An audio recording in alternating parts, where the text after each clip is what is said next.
Hello and welcome to the Heat Check Podcast, Miami Herald's Miami Heat Podcast. I'm David Wilson. I'm joined, as always, on the other line by Anthony Chiang, our Heat beat writer here at the Herald. Anthony, how was your All-Star break? It was nice. I got to spend it in Miami. Covered the Heat's doings at All-Star Weekend from home in Miami in the 80-degree weather, which was very, very nice. Change of pace from last year when I was in Cleveland in frigid temperatures. Pretty uneventful. Tyler Hero got eliminated quickly in the three-point contest. Bam, I think he scored 4 points in the All-Star game. But, hey, two of the Heat's young stars were represented, so that's a good thing. Yeah, Bam he's a champion as well. So another thing That's to true. add to the resume. Tyler Hero, I guess not his first time at All-Star Weekend. Right? I think he went to the Rising Stars game, I guess. He did, but he didn't play. Year, I think. He didn't play because of a foot injury, but he Mhm. did go to be there for the game. But still first time since his rookie year he's been there. So still a good experience. But there's not a whole lot, as you mentioned, to really talk about off the All-Star game. Very uneventful for the Heat. Pretty bad All-Star game overall. Non-competitive and just not entertaining, really. But the Heat did not make it a totally uneventful week for us. They've been one of the most active teams in the NBA across the last 4 or 5 days here. Signing Kevin Love, signing Cody Zeller. 2 relatively big moves. Obviously, the Kevin Love one is kind of the headline stealer for good reason. Not just a guy who's a former All-Star, but I think he finished second for Sixth Man of the Year last year. That was a big race between him and Tyler Hero last year. And just kind of exactly the fit we've been talking about as a guy what the Heat kind of need to finish filling out this roster. And we talked about guys like Kelly Olynyk and Bojan Bogdanovic. Well, Kevin Love is a guy who's got kind of a better track record and similar skill set to some of those guys, particularly a guy like Olynyk. So let's just dive right in. What do you think of this fit in Miami? And when this came available, did you kind of get the sense that this was what the Heat were gonna be all over this one? Yeah, I mean, this is probably the best the Heat could have done as far as like filling a need right on the buyout market. On the buyout market. Yeah. I'm not saying he's the best buyout guy available. I mean, he arguably could be. I mean, you can make that argument, but as far as filling what the Heat needs, he was the best out there. He's like you said, he's a big who can space the floor with 3-point shooting. He can pretty good passer as well at the position. You could run offense through him. You could post up. He's still an elite defensive rebounder. So that's gonna help. He could play as a backup 5. He can play next to Bam. Just fits a lot of needs. I know people point to the defense and say, defensively he's not gonna fit the Heat scheme. He can't switch.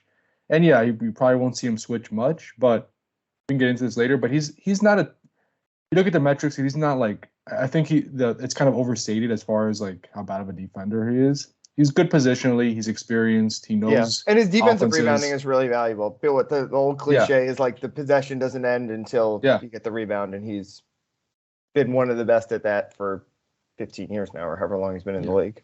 Yeah, and he'll probably play a lot of drop coverage, but he could do that. He could play drop fine, and so I just think it's a really good fit. Does it make the Heat a top team in the East? No, but I do think it raises their ceiling a little bit, and it just gives this team some versatility, some flexibility in the front court that they just did not have before. Yeah, I mean it really Olynyk is a guy we talked about a lot because obviously he was a Heat guy. They haven't had a guy like that since he left, pretty much, right? The one year they had him and Myers Leonard, and it was, that's the year they went to the finals. Obviously, it's not because of those guys they went to the finals, but that was a piece they were missing, right? They've replaced him with, they've done the PJ Tucker, right there. It's been all different kinds of power forwards they've tried to play next to Bam. Caleb Martin's a very different guy, but they just have not had a guy. Whether or not it's like the most valuable skill, it's another weapon in their arsenal that they didn't have. And now they can play small with Caleb Martin and be like more switchy and athletic, or they've got this totally different look now where they can play Kevin Love next to Bam, or maybe he'll play center alone sometimes, right? And he'll be really spread out, but it's just a total, like, it fills a void that they had on this roster. Yeah, you talk about him playing center, and again, we'll see how often they use that. That remains to be seen. I think we'll see more like Love and Bam. I think Bam and Love are going to play a lot together. Yeah, I think so too. It'll probably be more like in a game where Bam's not available and they've only got Orlando Robinson or whatever. But I was just thinking about like just the possibility of like now that he can play five, like they could put Jimmy with 4 shooters around him and not really be like super small, and Jimmy, we've seen it. Like it's kind of like LeBron in the sense where like they thrive in those lineups where like you put 4 out and just Jimmy with the ball in the middle. Like that's a lineup that's probably going to work offensively. So like they have just so many more options just with one guy. Just with with the versatility Love brings in the front court. I wrote down some interesting like numbers that I thought I wanted to point out before we get too deep into it. His defensive rebounding rate is 29.8%, which is like incredibly good. Yeah. He obviously hasn't played like a ton this year, but just in comparison, Bam's defensive rebounding percentage, which Bam is a solid rebounder, 21.8%, and he basically leads the Heat in that. Yeah. Part. And Kevin Love, so 29.8 is high, but last year when he played more, it was at 25.8%. So that just shows you like how elite of a defensive rebounder he still is. He's gonna step in and probably be the best defensive rebounder on the team immediately, which is crazy. Offensive rebounding, he's not as good, but he's still okay. He can get an offensive rebounder too. Defensively, there are a lot of metrics we can point to, but this year, his defensive win shares is better than PJ Tucker, which kind of crazy. I'm not saying he's a better defender than PJ Tucker. It just shows you. I just think it's a little overstated. Yeah, he's always been an underrated defensive player. Yeah. And then he shoots a lot of corner threes, which we know the Heat like, in their offense, and he's a very good corner 3-point shooter. So that's big, I think, as well. I think we'll see him, a lot of the times on those Bam pick and rolls where he draws the third defender and he has that Draymond Green pass to the corner. Kevin Love will be there for that open shot. I think he shot 40. What did he shoot from the corner this year? Well, this year he's shooting 46% from 3 in the corners. Last year, 37%, 41% 2 years ago. So he's a very, very good corner 3-point shooter. So that should help a lot as well. Yeah, I should say, as you mentioned, not playing quite as much as he did last year. His numbers have slipped quite a bit. He's shooting worse than 40% from the field. His 3-point percentage is down almost 5%. Yeah. It's just not, he's not scoring a lot, under 10 points a game for the first time in his career. So the one thing important to note about that is, and it's going to be a big question we ask him when we get to talk to him. He fractured his right thumb in November, and he's been playing through it, which is kind of part of the reason he fell out of the rotation. His numbers have been a little down. He's obviously a shooting hand. So how healthy is he? Has he fully gone past that? Because obviously that impacts your shot. So that's a kind of a big question mark too with Kevin and how he's feeling with that injury. Yeah. So I'm curious. Like, obviously, he was a really valuable part of the Cavs last year, who were like this kind of young, spunky, overachieving team. This year, as you mentioned, they elevate, become, probably top. They're going to finish top 5 in the conference probably. And Kevin Love, as you mentioned, kind of falls out of the rotation. Injury plays a role with that. What's the sense you get about like the Heat? Obviously it's I don't want to say it's a risk because it's like a no risk move, right? Like if it doesn't work out, whatever. But like, do you get the sense that they feel like it was just, like you said, the injury, like he's still, I don't want to say the player he always was, because obviously that's not true, but like closer to the player he was last year than he has been this year? I mean, we'll see, right? I think that's the hope. I think they realize that, like we've talked about, he just fits so many needs, as opposed to like, I know Russell Westbrook was a popular name. Yeah, like they don't need a guy like that. Yeah, that never made sense, right? Like that really never made sense. Like Kevin makes so much sense. So I think the hope is that injury is behind him. We've seen that just last year he was one of the best bench players in the NBA. Yeah. Still very good rebounder, still a good 3-point shooter. He was kind of like the analytic darling in the 6 man of the year race, because his defense was underrated, his rebounding is really valuable. Obviously, he was a very efficient, shot almost 40% from 3 last year. It's a contrast to Tyler Hero, but it's just interesting that they have the top 2 guys from last year now who are so different. Yeah, and like I think that doesn't get talked about a lot too is he can run offense in the high post. Yeah. Right. Like we've seen it. He has good ball skills, good passing skills. And the Heat really haven't, like, that's been a big part of Heat's offense the last few years, like with PJ Tucker for a little bit, with obviously Bam, which Bam has been used a little differently this season. But now Kevin Love is a guy you could use as a hub, as a connector within the offense. So this team, we already know they have a very good defense. We can look at defensive rating and all that. We could get deeper into that and say man-to-man hasn't been good this year. But bottom line is they have a top 5 defense. Yeah, they have a good defense. Yep. Yeah. Offensively is where they need help. They're one of the worst offenses in the NBA, third worst three-point shooting team in the NBA. We've gone over it ad nauseum. Yeah. Kevin Love is going to help that. Does he make them a top above average offense? Probably not. But when you're playing in so many close games, even like a couple extra points a game, like that might win you a few more games. So I do think he helps a good amount. He fills a lot of needs. And we'll see like the version of Kevin Love they get. Is he past the thumb injury? They only have 23 games left. Like how quickly can he get on the same page with everyone else? Like those are gonna be questions too, because the Heat really don't have room to, like, they don't have time to waste. Like, they're in 7th place in the East right now. Right. If they're gonna avoid the play-in, they have to win a bunch of their remaining games. Yeah, and we're gonna see him in this lineup as soon as they get back in action. I would think. He's not going to start. Right? No, yeah. I can't imagine. He started 7 games in the last 2 years. I agree with you. Yeah, I'd be surprised if he starts. Just that's. Again, he wasn't a starter in Cleveland. He hasn't been. He's carved out a nice role over the last couple of years. A really valuable bench player. Caleb's been good, but like you said, could Kevin Love? I guess I'll probably not play as many minutes as Caleb, just because again he's a guy who's limited to 20 some minutes a game at this point in his career. But like, could he be on the court in the fourth quarters? Like, could he be in their closing lineup? That wouldn't surprise me. Right. And it's obviously going to depend on matchups a little bit. And he's got to be good defensively. That's the whole thing, right? How many good offensive players has Spo in his, really, especially in this run, the Jimmy era, been like, no, we're going to play Andre Iguodala instead in our closing lineup. Like, he's going to have to be good defensively. He can't. He's gonna have to hold up. Yeah, he's gonna have to hold up. Especially, they're gonna close with Tyler Hero, right? Like they already got kind of one negative defender on the court. Like he has to be as good. He has to be as good in Spo's eye test as some of these metrics say he is to be able to be a guy who can close games for him. Either way, he's gonna be valuable. But how valuable he's gonna be entirely based on how he fits in this defense.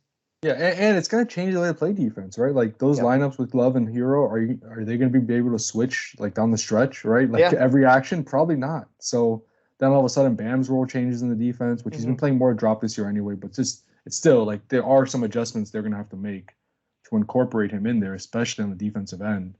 But we've already seen the Heat, not switch as much this season. Yeah, obviously they use a lot of zone, so I would imagine that when Love is out there, they're going to be going to zone a lot. As well. With Dedmon and Orlando Robinson, they blitz a lot of the pick and rolls, which Love can do as well. It's going to trap the ball handler and then fall back into the zone or fall back into drop. So there's different ways that the Heat could go to kind of make up for Kevin Love's shortcomings on the defensive end. But it is going to change the way they play, especially when Bam and Love are playing together on that end. Yeah. If he and Hero are on the court at the same time late in games, I would guess teams, at least at the start, are going to do a lot of pick and roll with those two guys involved and basically dare them to get stops. And that if they can hold up, then you can use that lineup and you got a lot of shooting, you got a lot of offense. And for a team that's had a bad offense, it's a big deal. But we know what Spo values most when he's picking his rotations. Yeah. Where do you think this raises their ceiling to? Like a guy like Love. Like I know he's 34, 35 years old. He's past his prime, but do you think this raises their ceiling considerably in the East? I mean, I think it's like they're still in the same tier we've talked about them as, right? They're not in the Milwaukee, Boston, probably not Philly tier, but I think all along we thought if the bracket breaks the right way and you only got to upset one of those teams or whatever, the Heat can do it, and this just incrementally increases their shot at pulling off an upset like that, because there can be a game where Kevin Love hits 5 threes for you, right? And all of a sudden, that's just something they didn't have in their arsenal at all, as we said. And it just gives you a different way you can win a game. And again, because the Heat are on a tier below, but have Jimmy Butler, who can will you to wins, have Eric Spoelstra, who's obviously as good a coach as there is in basketball. They can go toe-to-toe with anyone. I still believe that. And, they're still going to be an underdog in any series. I still probably wouldn't pick them to beat Milwaukee or Boston or maybe even Philly if they run into them in the playoffs. But whatever I thought the chances were, if they had a 30% chance of knocking one of those teams off, let's knock it up a couple of percentage points probably. Yeah. That's the way I feel about it. Yeah, no, I agree with you. I agree. And I would put Cleveland in that class too, just because I know they're young. Yeah. You look at the way they're playing and like where they're ranked. There's probably two tiers above the Heat. There's like the 1A that's like Boston, Milwaukee, and then Philly, Cleveland. Yeah. I agree. And Kevin Love too. Like, when's the last time the Heat has had a pick and pop player, right? Like a Kelly Olynyk, Myers Leonard. Kelly Olynyk, it's they haven't had a guy like that. I don't know, would Trevor Ariza do that sometimes, but like it didn't work. PJ, I guess PJ really wasn't like he wasn't popping. No, so it's like those pick and rolls with Jimmy. Jay Crowder, I guess Jay Crowder. I mean, that's the same team, right? But that usually works with Jimmy, right? Those pick and pop guys, and even Tyler, now that he's running more pick and rolls, like that's going to help him as well. I just think it is going to help the offense a good amount. Now there will be a trade-off, someone on defense, but it all comes down to is like, can he? I mean, it's simple, right? It's how basketball works. Do you contribute more points than you take away? And that's going to be that is what the Heat in these next, 23 games left in the season? 23 games. That's what they got to figure out, how they're going to play him no matter what, right? He's too good a player, feels too much of a need. They're thin enough in the front court that they're going to need him to play. But the next 23 games are going to be about figuring out how to maximize that offense-defense trade-off, whether it can help them win games in crunch time, or if it's just you throw him in against the reserves, you hope he hits some threes, and you hope he wins those bench minutes. Like they're going to find a way to make him valuable. The question is how valuable they can make him. Yeah, definitely. And go back to the question about whether he should start or not, I'm kind of with you, I think. Where I've gone back and forth. I just can't imagine he's going to start, at least right away, right? He's not right away. Definitely not right away, because I mean he's going to have one. I mean, if he's awesome playing with Bam, right? If that like if they're plus an insane number, then maybe they'll do it at some point. But definitely not right away. They're going to have one practice before the Milwaukee game on Friday, so I can't imagine he's going to start like immediately after one practice. But the counter argument is Caleb was so good off the bench as like the athletic two-way wing, just in that role, energy guy. Like by moving Kevin Love into the starting lineup, you kind of move Caleb back into that role where he was kind of excelled. So I mean that's the other argument to it. But I guess I think you wait and see. You kind of wait and see how he fits with Bam, how that goes, and then maybe in a couple weeks if you want to make that move, you do. But it's worth pointing out. I tweeted yesterday, like the 4-man lineup of Tyler, Jimmy, Bam, and Caleb. They're outscoring teams like by 9 points per 100 possessions. Yeah. That has not been the issue. Right. Caleb has not been the issue. Good. Yeah, the starting lineup has been good. We said it all along. They just need that different wrinkle. And they've kind of needed a guy to help them, right? Like their biggest weakness, and obviously it's been less of a weakness since Orlando Robinson has taken over, is what do you do when Bam is out? And as we said, is Kevin Love going to sub in for Bam a lot? Probably not, but it's just like another way to. They've been thin, but they've been thin down low at the power forward center spot. They had Bam and Caleb, and Orlando Robinson's been pretty good, but other than that, they got nothing. Yeah, and they can go to that small lineup if they want to, like to juice the offense. Or if the offense is struggling and they just want to like grease the wheels a little bit, and you throw Love at center and Jimmy at the four, Jimmy at the four, like that's probably gonna be a good offensive lineup, especially if you have like Strus, Tyler, and maybe Duncan out there with them. I don't know if they will do that, but that's a lot of shooting around Jimmy. So that would be tough to guard. So again, it just gives them more options. The Zeller signing, I know we'll get to this now, that is kind of the one that caught me a little off guard, just because they need a backup center, right? But Omer Yurtseven is coming back supposedly soon. So that was a little surprising. He hasn't played at all this season. He's been out of the league.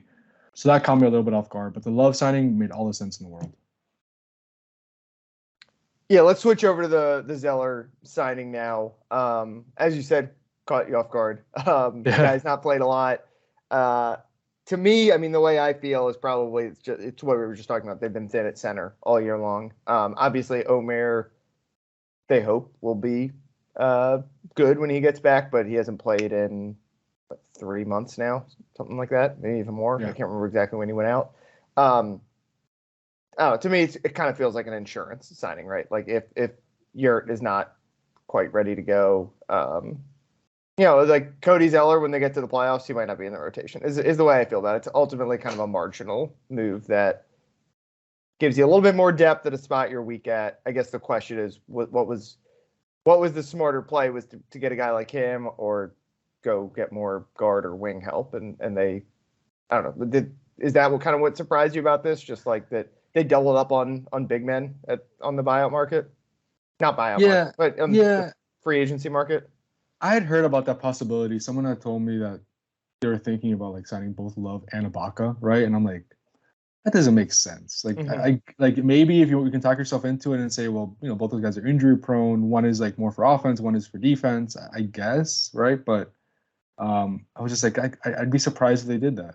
And then they didn't sign Ibaka, but they signed Zeller. So like, that person was onto something. And look, I get it. The backup center has been a position of need all season. Like that's been a black hole for this team. Whenever Bam goes off the court, they have not been good. And I'm not saying Cody Zeller is necessarily the answer, but he is a veteran. He's experienced. He has like Kevin Love, while a big man, he's 6'8", right? Bam is like 6'9". Cody Zeller is 6'11", like 250, 60 pounds. He brings true size to that. Yeah, he's a big guy.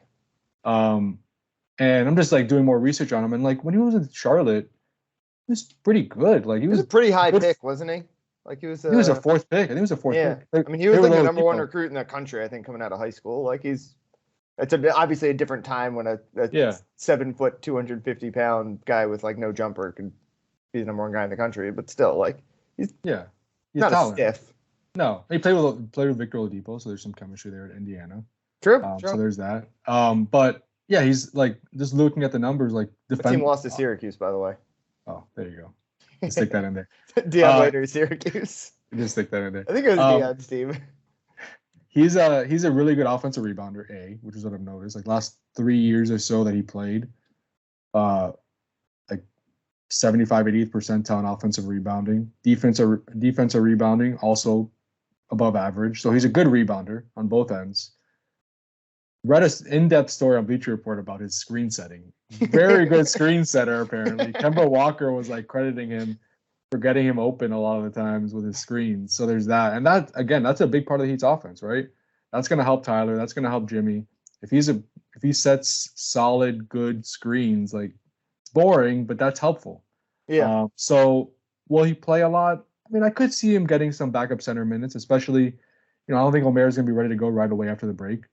They still have Orlando Robinson, who has 4 days left on his 2-way contract. So that's another option. But I could see Cody Zeller playing a good amount, at least early on, until Omer is back on track. But if Cody Zeller plays well in that role and he fits what they need in that role, he might get I think Omer brings more upside, obviously, as a younger player who has we saw last year like how impactful he was, especially on the offensive end. He probably brings more upside, but if the Heat feel Cody Zeller fits that role better with his screen setting and his ability to kind of do things without the ball, maybe that's the way they go. I don't know. Omer is going to be a free agent this summer, so we don't know what the Heat's long-term plans for him. But yeah, now there's a question. I think like we all thought, okay, Omer's going to come back. He's going to be the backup center. Now I'm not so sure. Now it's a competition. Now it's a competition. The thing is, Cody has not played since January of 2022. Right. It's not like he might need some time to really get back up to speed. So a lot of things a lot of variables at play there. But I would not. I guess what I would say is I wouldn't be surprised if we see Cody Zeller 12 minutes a game if he really he fits what the Heat wants in that spot. Are you surprised they didn't go like would getting a guard or a wing have been more valuable? Do you think? Now that I think from what I've heard, things are trending in a better direction with Kyle Lowry. I think the hope is he'll come back at some point. Yeah, it seemed like that was a little bit of a tell that he's gonna. Yeah. I think that when that started, it probably made their decision a little easier as far as like, okay, we're gonna go big. really going to add depth to this front court that we didn't have before. Add size, add experience. Maybe they got to the point where they're like, I don't know if we can count on Orlando Robinson, right, in the playoffs or down the stretch. Like, we need a guy with more experience in that. So that's the way they went. But yeah, I think the fact that Kyle Lowry now probably is on the track to like come back either late February, early March. Again, we don't know like if the knee is going to hold up, right? That left knee issue is real. It's something he's been dealing with and playing through and trying to get treatment on to get it better. We don't know if that's going to hold up the rest of the way, but if he's back, like they have Gabe Vincent, they have Kyle Lowry, they have Victor Oladipo, they have Tyler Hero, they have more than enough. That's the way I feel is like, I guess could you have had like a higher up, like just guards and wings are kind of more valuable, more exciting than big men, right? But like I think you got to feel pretty good about what are the chances someone you get, assuming like you said Kyle Lowry is healthy, what are the chances someone you sign as a new I mean, I guess if they had gotten like Russell Westbrook or whatever, it would have been a different story, right? But like we talked about Westbrook a couple of weeks ago. Right. Like John Wall fit does not make sense, right? Like those fits just don't make sense. You were gonna get a guy who, who's gonna be a 9th, 10th man, basically, right? Like that's right. Unless they could like convince Russell Westbrook to play 10 minutes a game or whatever, which is like not gonna happen, obviously. No. What are the chances someone was really going to like crack that rotation? I think it's the odds of Zeller being useful to this team, whether it's in the playoffs or just down the stretch with some of the injuries they have, is I think more likely than that they were going to find some buyout guy who, I mean, maybe we shouldn't put it past the Heat who just like pluck Gabe Vincent out of nowhere and all these different kinds of things, but like the odds are, I think, a lot higher that Zeller is going to be useful to this team than it would have been if they had gone and gotten some other random 10th man. Yeah. There have been some rumors about the Bulls possibly buying out Goran Dragic, right? If they, I guess they're going to sign Patrick Beverley. Now, I think they released somebody else actually to make space for Beverley, but still, like, there's still like rumblings as Goran's playing time is not as, it's gone down this year. Seems like he would want a better playing opportunity. We'll see if that happens. But even in that possibility, if Goran somehow becomes available and the Heat, Kyle Lowry's like still dealing with the knee issues in out of the lineup, and the Heat want to make that move, let's say in a hypothetical scenario, and add Goran, they're still, I think, like 1 point. They're still enough under the luxury tax where they could waive, let's say, Cody Zeller. If Omer Yurtseven comes back and is good, they don't need Cody Zeller. They can waive Cody Zeller, take that cap hit, and still sign Goran to like a minimum deal and still be under the tax. So they still have that wiggle room where this is not, I think, despite the roster that's going to end the season, but it doesn't have to be, right? Like they still have the wiggle room and flexibility where they can make another addition or like swap out a player for another one if they want to in the coming weeks. All right, should we wrap things up by doing a little All-Star recap? I mean, there's not, as we said, a whole lot to touch on there. Should take about 1 minute or so, but yeah. Yeah, exactly.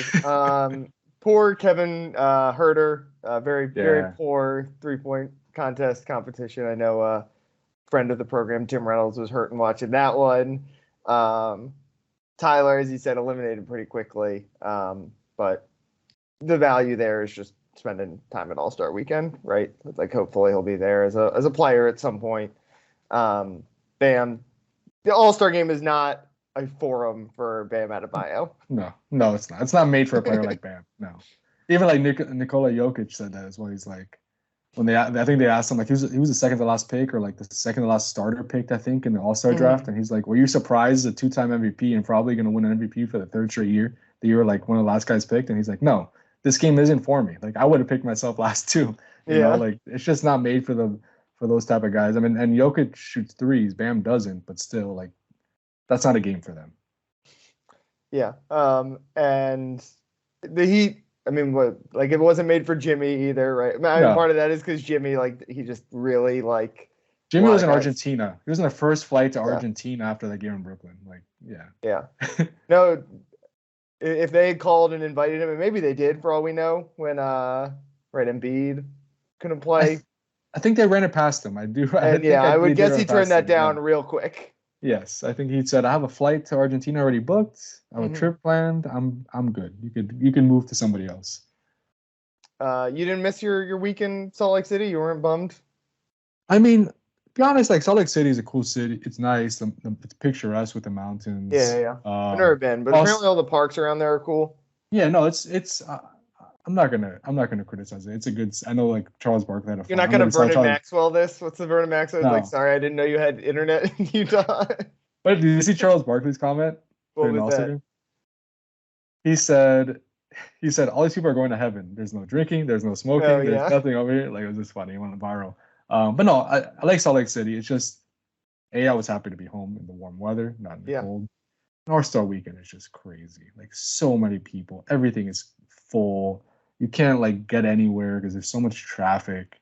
So I was kind of happy to be in Miami for this week and kind of enjoy a little break before things start back up again. They're on like a run of putting in these cold weather cities. It's kind of an odd decision. I don't quite get. I know you want to give everyone a shot to host it, but it's mostly like arenas that are kind of new. So new usually, yeah. So I guess like next year's Utah arena new. I can't even remember. Or they've redone it maybe at some point. I think they recently renovated it, and I think the same thing with next year's Indianapolis, and they just renovated last year. I think. Sorry, my contact. They just renovated the Pacers arena as well. Yeah, Milwaukee is. I know. Apparently, the Pacers arena is really nice now. Yeah, it is nice, and it's in a good location in downtown Indianapolis. Milwaukee is submitting a bid as well, so it might be another cold weather city in February. They have a new arena, obviously, that opened a few years ago, so they're trying to reward these cities. But man, can we get a warm weather?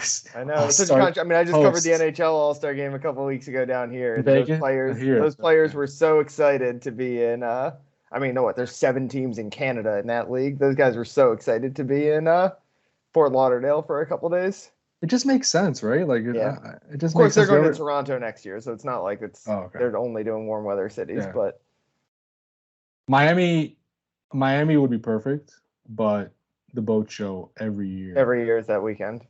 Is the conflict where the NBA can't do. I think that the Heat or Miami's hosted All-Star game once. I think it was like 80. It was one of the first years. It was Miami Arena. Yeah, it was Miami Arena. Like early 90s. AAA, right? Or whatever it's called now. Oh. Miami-Dade Arena. They have not done it in AAA, whatever, Miami-Dade Arena, FTX, whatever you want to call it.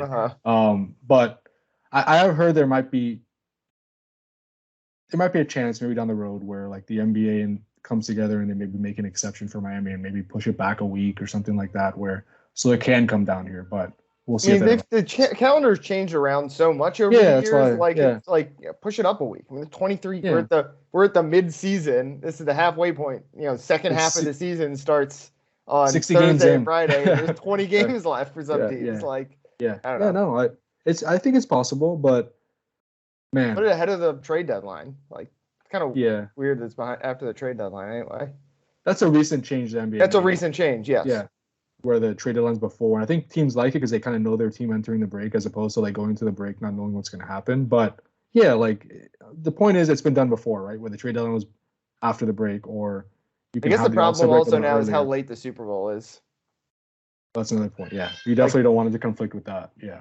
And I think the weekend, like the Pro Bowl weekend, which is the week before the Super Bowl, they did that was the week the NHL All-Star game was. So it is a tight calendar there. It's a tight window.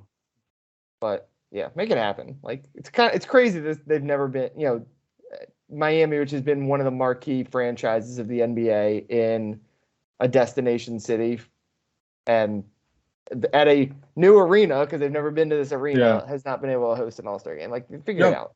You imagine how crazy that would be here, like NBA All-Star. It's crazy in any city, but in Miami, the amount of people that would come down here and like just the traffic that is already in this city. Yeah, I mean, don't bring bad it would be. Yeah, I've talked to some people and they're like, please don't bring it. Like, we're getting out of town if that happens. But I think the rest of the NBA world would love it. So. Oh my God, yeah.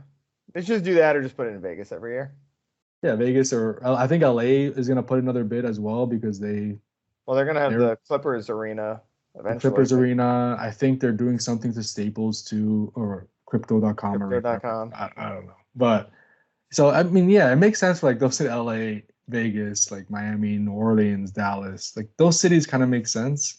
But I feel like the last like 10 years have just been in the Northeast or somewhere cold. Yeah. Yeah. We could spend some time talking about how to fix the All-Star game because, but yeah, I think that would be its own whole episode. So we'll finish up there. You can follow Anthony on Twitter at Anthony_Chiang. He'll be back in action with the Heat this weekend.